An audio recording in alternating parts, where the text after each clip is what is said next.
मुरुम शहरातील जिल्हा परिषद कन्या प्रशालेत वार्षिक स्नेह संमेलन आणि विविध गुण प्रदर्शनांचा भव्य सोहळा समारंभ शनिवारी 1 फेब्रुवारी रोजी उत्साही वातावरणात संपन्न झाला। या कार्यक्रमात विद्यार्थिनींनी आपल्या आवडीच्या वेगवेगळ्या प्रकारच्या गाण्यावरील नृत्याचे सादरीकरण केले। कार्यक्रमाची सुरुवात क्रांतिज्योती सावित्रीबाई फुले यांच्या प्रतिमेस पुष्पहार घालून दीप प्रज्वलनाने झाली। कार्यक्रमाच्या अध्यक्षस्थानी शाळेच्या मुख्याध्यापिका मंकावती कांबळे या होत्या, तर प्रमुख पाहुणे म्हणून शाळेच्या प्राथमिकच्या मुख्याध्यापिका अलका गायकवाड, प्राथमिकचे शालेय शिक्षण समितीचे उमेश बिराजदार, माध्यमिकचे गुंडू पुराणे यांच्यासह शहरातील अनेक मान्यवर मंडळी उपस्थित होते।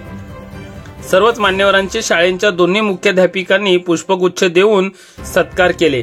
त्यांनी विद्यार्थिनींच्या उपक्रमांचे कौतुक करताना शिक्षण आणि सृजनशीलतेचा महत्त्वाचा संदेश दिला। नृत्य प्रदर्शनात विद्यार्थिनींनी विविध प्रकारच्या कला सादर केल्या। प्राथमिकच्या विद्यार्थ्यांनी देखील चिमुकल्या वयात कौतुकास्पद नृत्य कलांचे आकर्षक सादरीकरण करण्यात आले।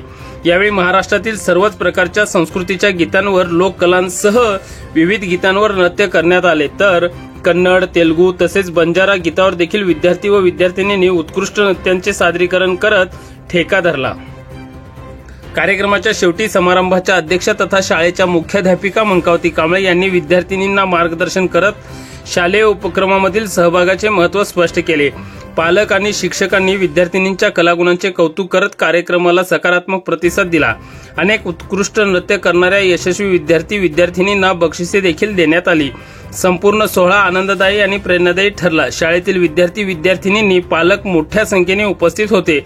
संपूर्ण कार्यक्रमाचे उत्कृष्ट नियोजन शाळेतील हरी शेके, बालाजी गायकवाड, डॉक्टर वंदना जाधव, रेणुका कुलकर्णी, बीना पोतदार, सोनाली कलशेट्टी, रोहिणी चव्हाण, सविता साळुंके, उमाकांत महामुनी, सचिन राठोड, बालाजी कुनाळे, अशोक गायकवाड, परिचर म्हणून कार्यरत असलेल्या ललिता पवार, तात्या जाधव यांच्यासह शिक्षक, शिक्षिका व शिक्षकेतर कर्मचाऱ्यांनी मोठ्या प्रमाणात परिश्रम घेतले।